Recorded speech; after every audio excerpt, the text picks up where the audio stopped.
Hi, and welcome back Yes. to our infrequent class interviews with people in the cannabis sector in terms of professional and education. And this week we're talking to Andrew Cooper of Falcon Rappaport and Berkman.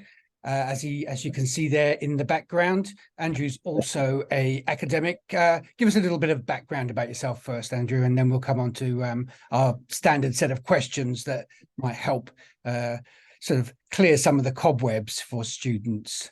Sure. So I am by trade a lawyer. More specifically, I spent 30 plus years fundamentally as a trial lawyer handling matters in the areas of intellectual property, mainly trademark prosecution, dilution claims, um, commercial litigation, usually high stakes, business type divorces. And the third component of my practice was really healthcare. So representing doctors and doctor groups, including regulatory compliance matters and disciplinary matters. So if a doctor was being investigated because somebody died on the operating table, I would represent them in that disciplinary matter. Fast forward 30 plus years of doing trial work, in addition to doing transactional components that arose out of trial work. For example, on the IP side, licensing deals, on the healthcare side, buy and sell deals. So after moving fast forward, I was doing that for 30 plus years and decided to start to work in cannabis.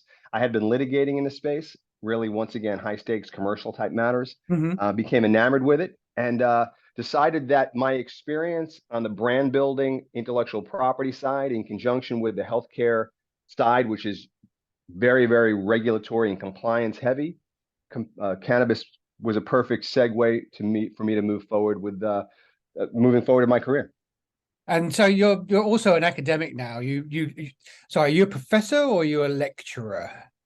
Well, in the U.S., there's either a professor or adjunct professor. A Adjunct, that's professor, right. by Yeah. definition, is basically a full professor. Basically, the only thing they permitted to do is to teach and write and research.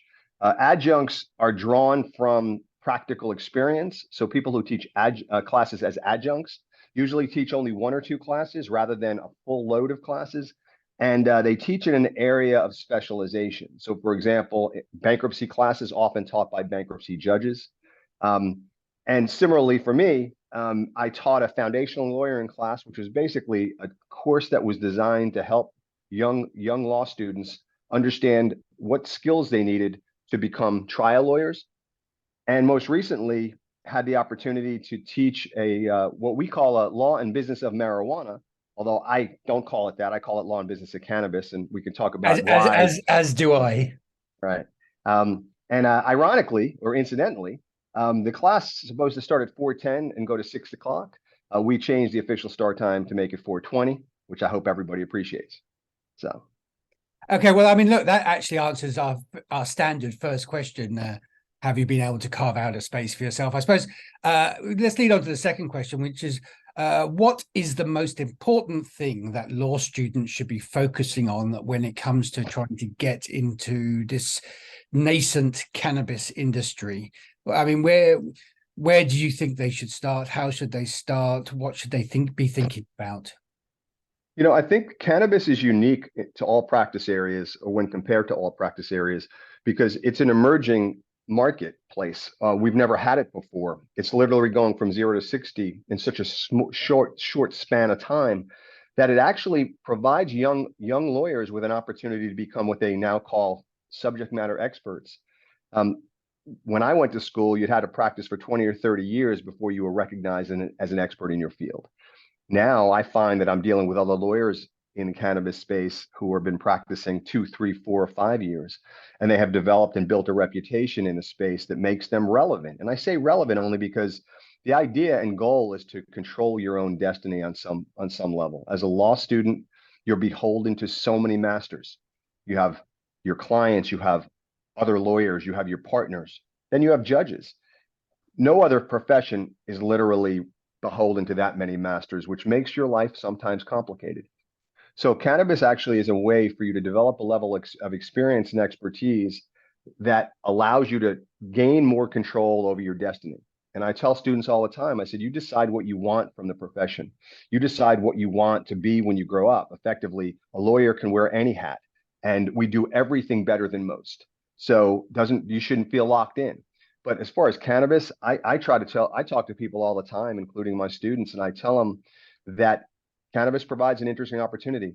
It gives you a chance to do just about anything you want to do in law. Yeah, I want to be a real estate lawyer. Well, you can do real estate in cannabis. I want to be a transactional Well, I lawyer. was I about to can say do that leads to transactional our cannabis. next question. So I'll jump in and Sure. then because it says, because we asked a very general question, what areas in school might a student want to concentrate on in order to ease their path into cannabis? Do you think is it just all the standard full service stuff with an extra knowledge of cannabis on top of the ice cream sundae, or do you think they should be thinking cannabis first with everything as subsumed to that? Yeah, I think they should be developing fundamental skills, whatever that means to them, because just because you're a cannabis lawyer doesn't mean you can do everything in the space. For example, a very sophisticated M&A or transactional deal, I'll probably bring in a partner, not because I don't have the experience, but I don't do that every day. I Yeah. do a lot of different things in the space. I would tell law students, focus on building your network and relationships. Be engaging. Stop looking at your computer, your phone, and have conversations.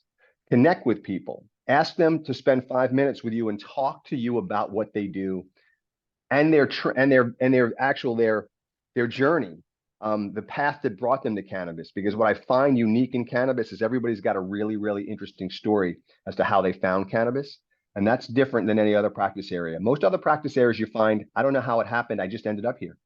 In cannabis, generally, it's because you had a passion on some level. That passion could have been because you were opportunistic and you saw the future. But then again, that's creative, forward-thinking people. Those are the people drawn to cannabis. People who have a passion for the plant. People who want to know and understand genetics. People who have a science background, history background. I mean, the history of cannabis is incredibly unique. Dates back to hundreds of years. The Hittites, they were hitting on that bone. Well, you know what's so funny? If you think so, I live on Long Island, and in Long Island, there's a couple of towns. One is Hempstead. Hempstead was from hemp.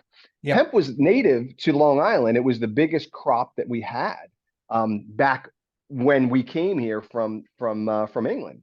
So the hemp. Well, I mean, look, it's the same in the UK with hemp. I mean, without the British Navy needed hemp sales, therefore, and the discussions we have now about colonialism, hemp is part of that story. And I think it's really interesting that people really haven't dug deep enough seriously into the history of cannabis and hemp growing and how it was a major part of the economy of most European countries until the end of period of sale, and also with obviously cotton coming from places like the southern states of the US, again brings back another conversation. So there were a whole lot of new industries came in that destroyed hemp, but in the process are now part of our sort of popular discourse in culture in 2023. Right. Well, but hemp still, it's not that it displaced hemp because hemp wasn't a better product. It displaced hemp for a lot of other reasons. Oh, of course. I mean, yes. I look at hemp. Yeah. Do you remember the Sears? Have you ever heard about Sears Roebuck? Yeah, I know Sears. Was an early department type store. But the thing about Sears Roebuck was that you could get dinner and tires literally in the same place. It was the first of its kind before Walmarts and all those other big box stores. And you could literally get house plans, buy the equipment, buy the supplies, and build your house. At the same time, you could do anything. So hemp was that kind of is that versatile.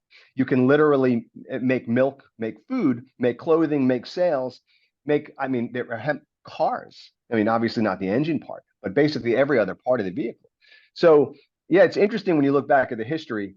I will tell students a couple of things. One is just stop looking at your phone, stop looking at your computers, look around, challenge things, talk to people, have conversations. You want to know how to be a better speaker? You want to know how to get more comfortable talking to people? When you walk in an elevator, instead of picking up your phone and looking at it like you're looking at the most important emails on the planet, rather than look at the person next to you and have a conversation. Put your phone down and have a conversation. Well, that leads into my next couple of questions, which are very quickly is students trying to access internships either with companies within the cannabis industry or preferably with law firms, which obviously is much harder. What's your advice to them in terms of how to approach that? Okay, so because there still aren't an enormous number of cannabis specific law firms, and even the firms that do have cannabis departments, they're not yet at the point where they hire through associate, summer associate type internship positions specifically for those departments. It's just we're not at that point yet. Even on a national scale, you end up getting jobs, you rotate through other departments. Now that's not a bad idea if you're working at a firm that has a cannabis department. But here's what I would think you should do. So instead of focusing on the law firm job that may be a paid position, look at your first year summer or even your second summer as an opportunity to work for a regulatory agency. Experience with a regulatory agency working in cannabis is probably a better way to propel you forward in the industry than working in a law firm, even if you're just doing cannabis. So I think, and there are more opportunities. I mean, OCM in New York, OCM, which is the regulatory agency that's been tasked with overseeing the cannabis rollout. I know they have internship programs. I know they hired. In fact, one of my students got hired, decided to go there rather than go to a law firm, even though it was a non-paid position, because he weighed all the opportunities that would come from there. And he thought, and I agreed, that it would be a great opportunity. Now, the key is, obviously, you can't work for free, but you're going to have to. So you're going to have to find another way to support yourself or generate revenue that you may need. But once again, after your second year, you're moving into your third year. You can work during your third year of law school. So it's not like you're giving up that much. Remember, the summer associate positions at the biggest firms are not necessarily designed to give you an abundance of convertible experience. They're really designed to attract you to the firm. So when they make you an offer, you come to stay, and then they can work you to death. Yeah. So the real life experience you're going to get in cannabis, more likely to get from a regulatory agency. And also, don't be afraid to expand your search parameters. There are opportunities, but you have to go out of your comfort zone. So if you're living in, for example, for us, everybody's looking in New York City, but there are plenty of other cities, plenty of other states with regulatory agencies with cannabis programs, whether medicinal or adult use recreational, that have a demand for people who are interested and have some experience in cannabis. You can convert that to a future opportunity. And once you get that first job, the second's a lot easier. Well, that's a great piece of advice, Andrew. That's something we've not heard from somebody else, but it makes total sense, and it works both on the learning and the network levels. So, and that cannabis is small enough when you go into this industry still, I think in the US, that if you spend a bit of time with it, you're actually going to know quite a lot of the people within 12 months in your state who will help guide you towards where you want to be over a period of time. Okay, well, thank you very much, Andrew, for all that advice. We'll be obviously have you up on the CLAS platform as soon as possible and on our YouTube channel. And we look forward to inviting you back for another chat in next couple of months or something with more advice on how to work within this growing industry, or slightly chaotic as it currently is in New York. It'd be my pleasure. It's always a pleasure, and I'd love nothing more than to be invited back. And anytime you need support or anybody has any questions, I'm happy to lend a hand if I can. Okay, well, you can always get in touch with Andrew via the CLAS platform here as well, and I'll put some details in the show notes, so to speak. Thank you very much, Andrew. One more thing, can I add one thing, Sean? Yeah, so before I go, I want to add the fact that it's also important to recognize that cannabis, unlike many other practice areas, still requires a lot of people are willing to work and make a commitment to this space. If we all want to appreciate and benefit from the opportunities that come with cannabis, when a truly socially equitable and robust financial market emerges, we have to be willing to put the time in. So the other thing that students can do is donate their time working with organizations like yours, as well as other organizations that are focused on moving legacy to legal and minimizing the unregulated by figuring out paths to move unregulated to regulated. If we can minimize the unregulated market in any given under any given state's regulatory scheme, then that scheme, that state is destined for future greatness. If we can't, it'll constantly be on the precipice of collapse, like we've seen in states in the US like California, Colorado, and Massachusetts. 3 states with the most robust cannabis markets are also all on the precipice of collapse I know. because Well, there's price currently, compression. it seems there's nobody working at the Massachusetts regulatory body at all. They keep throwing out an ad, and you know, they even need. It looks like they even need somebody to clean their toilets. So nobody wants to go to work there at all at the moment. Yeah, no, I agree. But there you go. So there's opportunity because it's hard to find people who want to go work there. Yeah. Okay. Well, thanks. Yeah, We'll thanks, have John. you back in a couple of weeks' time, and we can discuss some of these issues in more detail. Thank you very much, Andrew. Great.